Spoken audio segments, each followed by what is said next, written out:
시청자 여러분 안녕하십니까. 4월 26일 JTBC 아침엔을 시작합니다. 먼저 오늘 아침 주요 뉴스입니다. 고려대 의료원도 오는 30일 주 1회 휴진을 결정했습니다. 의대 교수 비대위는 오늘 총회를 열고 병원의 휴진 방침을 정합니다. 환자들의 불안은 점점 커지고 있습니다. 윤석열 대통령과 이재명 민주당 대표의 영수회담을 앞두고 두 번째 실무회동이 열렸는데 또 빈손으로 끝났습니다. 대통령실은 대통령이 결정할 수 없는 부분까지 들어가 있다고 했습니다. 가자지구 최남단 도시 라파에 대한 이스라엘의 공격이 임박했습니다. 화력을 집중시키기 위해 북부의 병력을 이동시키는 모습도 포착됐습니다. 황선홍우가 이끄는 축구 국가대표팀이 아시안컵 8강전에서 인도네시아에 충격패를 당해 10회 연속 올림픽 본선 진출은 좌절됐습니다. 축구 대표팀이 올림픽에 가지 못하는 건 40년 만입니다. 오늘 전국 대형 병원의 의대 교수들이 주 1회 휴진할지를 두고 총회를 열어 논의합니다. 이미 주요 대형 병원들이 주 1회 진료 멈춤을 결정한 가운데 이제 비대위 차원의 방침을 정하겠다는 겁니다. 어제는 세브란스 연대 의대 교수들과 고려대 의료원 교수들이 오는 30일부터 매주 1회 진료와 수술을 모두 중단하기로 결정했습니다. 환자와 보호자들은 불안해하고 있습니다. 박유미 기자입니다. 전국 의대 교수 비대위는 오늘 오후 온라인 총회를 열고 주 1회 진료를 멈출지를 논의합니다. 비대위는 전국 20개 대학 의대와 소속 수련병원 교수들이 참여하고 있습니다. 앞서 서울대의대 서울대병원 교수 비대위는 오는 30일 하루 진료를 중단하겠다고 선언했습니다. 매주 휴진을 이어갈지는 오늘 비대위 결정이 영향을 미칠 걸로 보입니다. 교수들의 사직도 이어지고 있습니다. 서울대병원 장범섭 교수는 병동에 자필로 쓴 대자보를 붙였습니다. 현 정부가 대한민국을 쑥대밭으로 만들고 있다며 참된 의사를 교육하는 병원에 교수로 있다는 것에 큰 회의감과 무기력함을 느껴 사직서를 제출했다는 내용이 담겼습니다. 다음 달 10일 병원을 떠나겠다고 예고한 교수는 하루 종일 수술에 매달린다고 했습니다. 이거 빨리 떼야 되는데 우리 팀이 다 있었으면은 이 소통 방식, 일 처리 방식에 문제가 제일 큽니다. 지금 이 상황은 정말로 막아야 됩니다. 환자들은 불안에 떨고 있습니다. 찌익한 뭐가 있어요. 여기 전화했어요. 의사가 없다고 딴 병원에 가래요. 앞으로 진료받기가 더 힘들어질 것 같아요. 환자는 하루에 고통이 심한 사람은 하루도 급하거든요. 어제 대통령 직속 의료개혁 특위는 의사단체가 불참한 가운데 출범했습니다. 보건의료노조는 의협과 전공의 단체를 향해 즉시 조건 없는 대화에 나서라고 촉구했습니다. JTBC 박유미입니다. 윤석열 대통령과 이재명 민주당 대표의 영수회담을 위한 2차 실무회동이 또 빈손으로 끝났습니다. 대통령실은 민주당의 요구에 대통령이 결정할 수 없는 부분까지 들어가 있다며 난색을 표했습니다. 결국 양측 또 만나기로 했는데 언제 만날지는 정하지 못했고 영수회담도 다음 주로 밀릴 것으로 보입니다. 강희연 기자입니다. 홍철호 대통령실 정무수석과 천준호 민주당 당대표 비서실장의 두 번째 실무회동은 40분 만에 끝났습니다. 민주당은 1인당 25만 원 민생회복 지원금이나 최상병 특검 외에도 윤 대통령이 거부권을 행사한 양국관리법, 방송 3법 등을 의제로 꺼낸 것으로 알려집니다. 민주당은 이런 의제에 대해 대통령실이 검토 결과를 들고 오지 않았다고 했습니다. 사전에 조율을 해서 성과 있는 회담이 되도록 의제를 좀에 대한 검토 의견을 제시했으면 좋았을 텐데 하는 아쉬움이 남는 그런 준비 회동이었습니다. 대통령실이 각 의제에 대해 수용 여부를 결정해 왔어야 했던 겁니다. 반면 대통령실은 날짜와 형식, 다뤄야 할 주제를 큰 틀에서만 정하자는 입장입니다. 의제 제한을 두지 않고 다양하게 이야기를 나눌 수 있도록 사전 의제 조율이나 합의가 필요 없는 자유로운 형식의 회담을 가능한 빠른 시일 내에 개최하자고 제안했습니다. 대통령실 고위 관계자는 대통령이 결정할 수 없는 부분까지 의제에 들어간 게 있다며 민주당이 제안한 의제에 대해 수용이나 불수용 여부를 밝히는 게 국회법상 문제가 될 수 있다고 했습니다.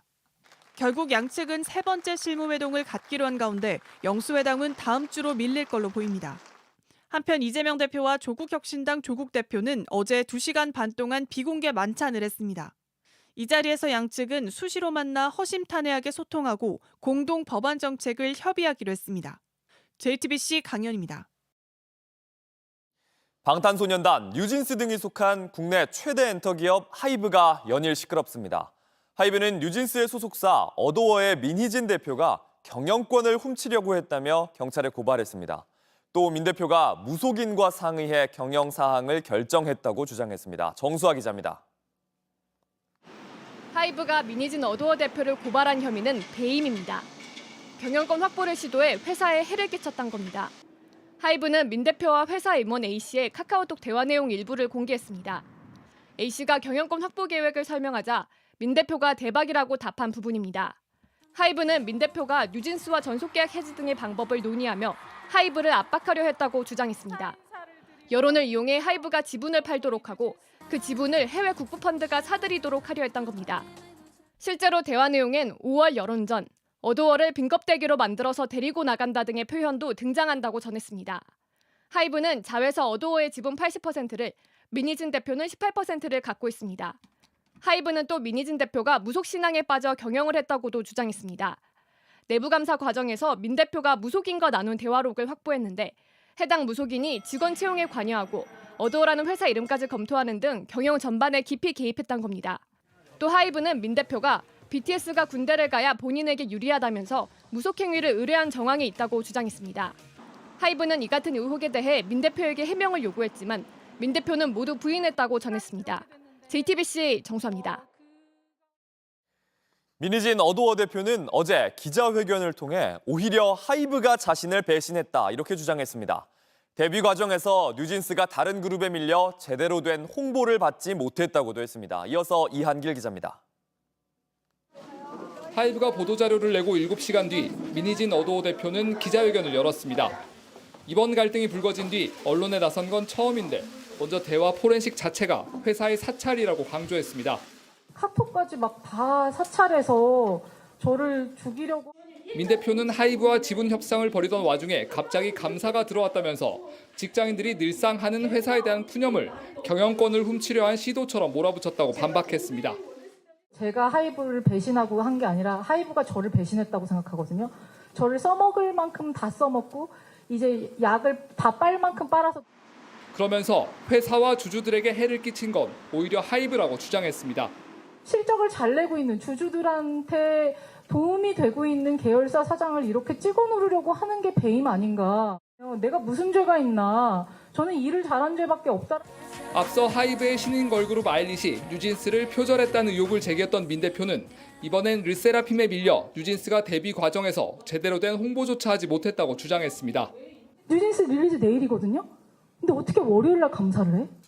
민 대표는 뉴진스에 피해를 주지 않기 위해 조용히 있었지만 더 이상 참기 어렵다면서 2시간 넘게 심경을 토로했습니다. 자기가 그냥 목소리 듣고 싶어서 전화했다고. 그래서 제가 이게 자식 키우는 게 약간 이런 건가 제가 그런 생각도 들었고요. 어도어는 이번 주말 뉴진스의 뮤직비디오 공개 등 컴백 일정을 예정대로 진행할 방침이라고 했습니다. 다만 대주주인 하이브가 요구한 주주총회 소집에 대해선 개최 여부를 검토 중이라고 밝혔습니다. JTBC 이한길입니다.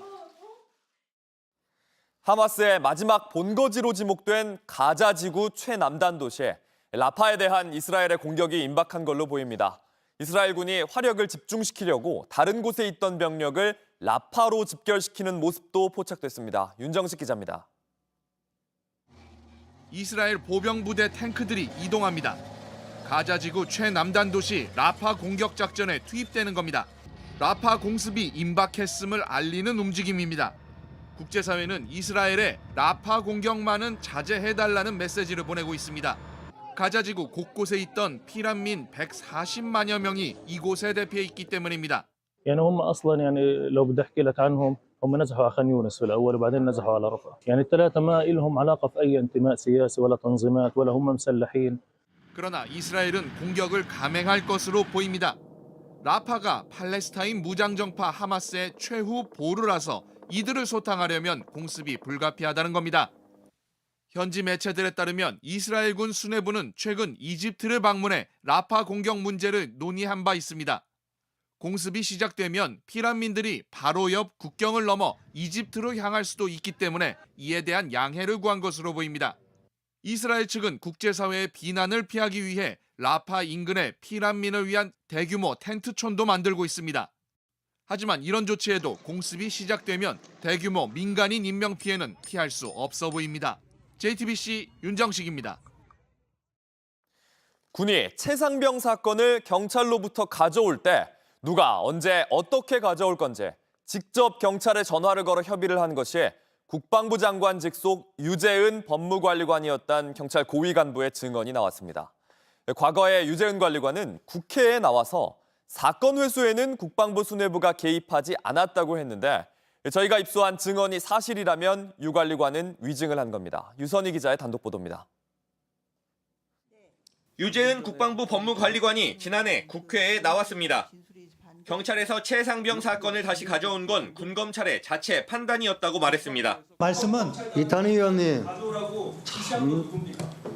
국방부 검찰단에서 판단은 그런데 사건 회수가 시작된 지난해 8월 2일 오후 1시 50분 유 법무관리관과 직접 통화했던 당시 경북경찰청 고위 간부의 말은 달랐습니다. 군검찰이 가져가기로 하는데 경찰이 사건을 정식 접수하지 않았으니 반환이 아닌 회수로 하고 회수는 오늘 한다는 것까지 모두 3가지를 협의했다고 JTBC와 통화에서 말했습니다. 일종의 가한 형태였다고도 했습니다. 유 법무관리관이 누가 언제 어떻게 사건을 가져올지 사실상 전권을 쥐고 경찰과 1차 협의를 했다는 겁니다. 그리고 이 협의 내용대로 모든 절차가 진행됐습니다. 유 법무관리관과 경찰의 1차 협의 통화가 끝나고 채 1시간이 지나지 않은 오후 2시 40분에 국방부 검찰단장이 자체 사건 회수 회의를 열면서 군검찰이 움직이기 시작했습니다. 이 관계자의 말이 사실이면 유 법무관리관이 국회에서 한 증언도 거짓말이 됩니다.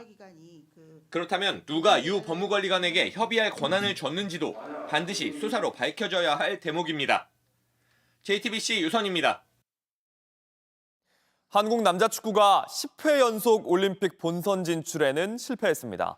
황선홍 감독이 이끄는 한국 축구대표팀 오늘 새벽 카타르 도하에서 열린 23세 이하 아시안컵 8강전에서 신태용 감독의 인도네시아에 졌습니다. 연장까지 2대2로 비긴 우리 대표팀 11번째 키커까지 나서는 승부차기 접전 끝에 충격패를 당했습니다. 한국 축구가 올림픽 무대에 오르지 못한 건 1984년 로스앤젤레스 대회 이후 40년 만입니다. 우리 대표팀은 조별리그에서 3골을 터뜨렸던 이영준이 후반 퇴장을 당했고 곧이어 황선홍 감독마저 퇴장당하는 등 악재가 겹쳤습니다. 온라인에서 화제가 된 뉴스, 화제가 될 뉴스를 골라 전해드립니다. 아침엔 소셜픽입니다. 어제 걸그룹 뉴진스가 속한 미니진 어도어 대표가 2시간 넘는 기자회견을 했습니다. 발언 하나하나가 뜨거운 화제를 불렀는데 하이브도 곧장 입장을 냈습니다. 하이브는 사실이 아닌 내용이 너무나 많아서 일일이 열거하기가 어려울 정도라면서 모든 주장에 대해 반박할 수 있지만 답변할 가치가 없다 이렇게 말했습니다. 어제 민 대표 기자회견에서 하이브의 방시혁 의장을 저격했는데요. 뉴진스 데뷔 이후 아무런 축하가 없던 방 의장, 뉴진스가 6개월 만에 빌보드 차트에 오르자 즐거우세요? 라면서 의도를 알 수 없는 메시지를 보냈다고도 했습니다. 5년 전 방 의장이 한 말도 다시 화제가 되고 있습니다. 서울대 졸업식 축사에서 음악산업 종사자들이 온당한 처우를 받을 수 있도록 싸우겠다고 했는데 민 대표는 방 의장을 비롯한 임원들이 자신을 찍어 누르려고 했다고 주장하고 있기 때문입니다. 하이브의 멀티레이블 체제가 흔들리는 것은 아닌지 이제 하이브가 증명할 시간입니다. 이어서 하이브 소식입니다. 하이브는 뉴진스를 보호하겠다는 내용의 공지문을 올렸는데 공지문에 미묘한 변화가 화제입니다. 뉴진스 공식 팬 커뮤니티에 올라온 공지글입니다. 이달 초만 해도 안녕하세요 어도어입니다 이렇게 시작했는데 어제 올린 글을 보니 안녕하세요 하이브입니다로 첫인사가 바뀌었습니다. 일부 팬들 사이에선 어도어란 이름을 지우려는 의도가 아니냐 이런 지적이 있었습니다. 하이브는 뉴진스의 컴백 활동이 지장받지 않도록 최선을 다해 지원하려고 합니다. 이렇게 이 글에서 밝혔는데요. 뉴진스는 오늘 싱글 음반의 예약 판매를 시작합니다. 민희진 대표도 뉴진스의 활동은 예정대로 치르겠다 이렇게 말했는데 내일은 신곡 버블검의 뮤직비디오를 공개할 예정입니다. 6월엔 도쿄돔 팬미팅 등 해외 활동이 예정돼 있는데 향후 뉴진스의 활동이 잘 이루어질 수 있을지 관심이 커지고 있습니다. 일본에는 회사와 가축을 더해서 사축 이렇게 부르는 신조어가 있습니다. 그런 일본에서 출근길을 볼 수 있는 장소가 사축 관찰 카페 이런 이름으로 주목을 받고 있습니다. 일본 도쿄 시나가와역에 있는 한 프랜차이즈 카페입니다. 엄청나게 많은 사람이 붐비는 출근길을 위에서 이렇게 내려다볼 수 있는 구조로 되어 있습니다. 하루에 약 70만 명이 지나가는 이 역에서 일본의 직장인을 지켜볼 수 있는 명소라고 알려지고 있는 겁니다. 여행 리뷰 사이트를 보면 피크 시간대의 전망은 해외 관광객에게 매력적이다. 사람들을 볼 수 있는 카운터석이 있다. 이런 관광 소감이 많이 보입니다. 카페도 알고 있는지 압도적인 경치인 건 알지만 사진은 찍지 말아주세요. 이런 안내문을 적어뒀습니다. 일하러 나가는 치열한 모습 우리에게도 낯설지 않은데요. 한 일본 언론은 사축 관찰이라고 부르면서 내려다보는 우월감을 얻고 싶은 건 아닐까 이렇게 꼬집었습니다.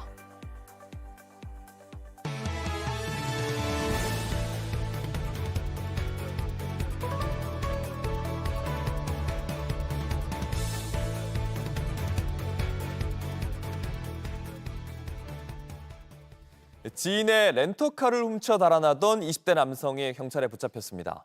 경찰은 시속 150km 난폭 운전을 벌이며 질주하는 이 남성을 잡기 위해 약 40km 구간 동안 추격전을 벌였습니다. 잡고 보니 무면허에 고등학생들까지 태우고 있었습니다. 강희연 기자의 보도입니다. 까만 카니발 차량 한 대가 순찰차 옆을 빠르게 지나갑니다. 시속 150km 속도로 앞서가던 차량을 이리저리 피해가며 차선을 넘나듭니다. 순찰차가 따라붙어 보지만 속도를 높여 순찰차까지 앞지릅니다. 추격 끝에 순찰차 2대가 카니발을 막아세웠고 그제서야 광란의 질주가 끝납니다. 카니발에 타고 있던 운전자는 20대 남성 A씨로 무면허 상태였습니다. 훔친 차량에는 남성의 후배로 알려진 고등학생 5명도 함께 타고 있었습니다. A씨는 지난 19일 오후 1시 20분쯤 원주시 단계동의 한 민영 주차장에서 지인이 빌린 카니발 렌터카를 훔쳐 달아났습니다. 경찰은 이 지인으로부터 신고를 받고 현장으로 출동해 해당 차량을 발견한 뒤 추격을 시작했습니다. A씨는 중앙고속도로 만종터널에서 남원주 나들목, 신림 나들목을 지나 충북 제천까지 도주했지만 약 40km에 걸친 긴 추격전 끝에 결국 현행범으로 체포됐습니다. A씨는 과거에도 3차례 무면허로 운전하다 적발된 것으로 드러났습니다. 경찰은 A씨 등을 상대로 정확한 사건 경위를 조사하고 있습니다. JTBC 강희연입니다. 학대를 해도 자식을 버려도 우리 민법은 가족이라면 유산을 나누어 가질 수 있도록 해왔습니다.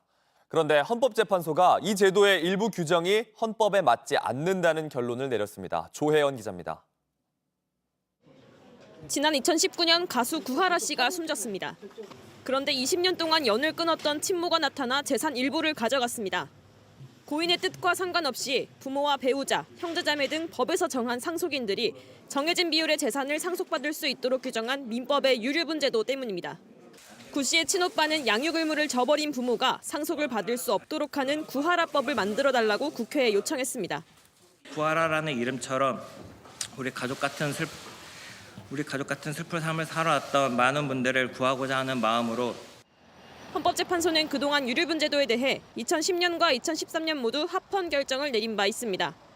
그런데 세 번째 심리에서 일부 규정은 헌법에 맞지 않는다는 결론을 내놨습니다. 피상속인을 장기간 유기하거나 정신적, 신체적으로 학대하는 등 폐륜적인 행위를 일삼은 상속인의 유류분을 인정하는 것은 일반 국민의 법 감정과 상식에 반한다고 할 것이므로 그러면서 국회가 2025년 12월 31일까지 법을 개정해야 한다고도 했습니다. 한편 형제자매에게도 유류분권을 인정하는 규정은 위헌 결정으로 곧바로 효력을 잃었습니다. JTBC 조혜연입니다. 문 앞까지 택배를 배송하는 로봇개가 조만간 상용화된다고 합니다. 이제 2030년만 되어도 실생활 안에서 로봇 택배 기사를 만나게 될 전망입니다. 공다솜 기자입니다. 아파트 단지로 택배 차량이 들어섭니다. 차에서 내리는 건 사람이 아닌 네 다리로 걷는 로봇입니다. 이름은 스팟, 우리말론 바둑이로도 불립니다. 등에 택배를 실어주면 혼자 계단을 내려와 장애물도 피해가며 바로 문 앞까지 택배를 배송합니다. 택배기사가 길을 한번 알려주면 경로를 학습해 다음번엔 혼자서도 배송이 가능합니다. 배송 난이도가 있던 지역들의 배송은 이제 로봇개가 하고 이제 좀 난이도가 쉬운 아파트 지역들은 배송기사님들이 운영을 하시면서 이제 배송 시간을 크게 줄이거나 상용화도 머지 않았습니다. 더 많은 물건과 더 무거운 물건도 실을 수 있게 개발이 될 거고요. 한 2030년 즈음이면은 고객들이 실제로 실생활에서 로봇 배송으로 물건을 받을 수 있는 시점. 과거엔 주로 공장이나 창고 안에서 물건을 나르거나 분류하는 일만 했던 로봇이 일상 속으로 들어온 겁니다. 사무실에선 로봇이 우편물과 음료도 배달해줍니다. 빌딩 안에서 자유롭게 움직이도록 설계됐는데 자동문 앞에서 알아서 멈추고 다른 층으로 이동할 땐 스스로 엘리베이터를 호출합니다. 병동을 누비며 의료진의 일손을 덜어주는 배송 로봇도 있습니다. 지난해 11월 법 개정으로 이동 로봇이 보행자의 지위를 얻게 되면서 이 같은 배송 로봇의 상용화는 더 빨라질 전망입니다. 2030년엔 전체 물류의 20% 정도를 로봇이 배송할 거란 전망도 나오는 가운데 인간과 로봇의 공존이 어디까지 진화할지도 주목됩니다. JTBC 공다솜입니다. 전 세계에 미투 운동을 일으킨 장본인이죠. 성범죄 혐의로 수감 중인 할리우드의 거물 제작자 하비 와인스타인에 대한 유죄 판결이 뒤집혔습니다. 재판부는 1심 증언에 오류가 있다고 판단했는데 피해자와 인권단체는 반발했습니다. 로스앤젤레스 홍지은 특파원입니다. 여성 90명 이상을 성폭행한 혐의로 고발당한 영화 제작자 하비 와인스타인. 와인스타인은 2020년 뉴욕주 1심 법원에서 여배우 지망생 등을 성폭행한 혐의로 징역 23년형을 선고받고 수감 중입니다. 2년 뒤 열린 재판에서도 1심 판결이 유지됐는데 현지 시간 25일 미국 뉴욕주 대법원에서 유죄 판결이 뒤집혔습니다. 1심 과정에서 와인스타인이 기소된 성범죄 혐의와 관련 없는 여성들의 증언이 인정됐다는 겁니다. 와인스타인은 뉴욕주에서 다시 재판을 받을 수 있습니다. And Harvey Weinstein would again, I assume, try to put forward the defense that these women were purposefully trading sex for professional advancement. 유죄 판결 번복에 반대한 매들린 싱가스 판사는 오늘 판결로 법원은 성폭력 생존자들을 좌절시키고 있다고 말했습니다. 피해자와 인권단체는 즉각 반발했습니다. A man as powerful and as far-reaching as a Harvey Weinstein, as Ashley just described, you could not get him into a courtroom. We also need to understand that the legal system has never served survivors. 2017년 와인스타인의 성범죄가 불거졌고 안젤리나 졸리 등 유명 배우들을 포함한 피해자들의 폭로가 이어지며 전 세계적으로 미투 운동이 촉발됐습니다. 로스앤젤레스에서 JTBC 홍지은입니다. 날씨입니다. 오늘도 전국 대부분 지역의 낮 기온이 25도 이상으로 올라 초여름 날씨를 보이겠습니다. 다만 낮과 밤의 기온차는 15도 이상으로 큰 차이가 있겠습니다. 미세먼지 농도는 전국이 좋음에서 보통 수준을 보일 걸로 예보됐습니다. JTBC 아침엔을 마칩니다. 다음 주도 오전 7시 반에 아침을 열겠습니다. 시청해주셔서 감사합니다.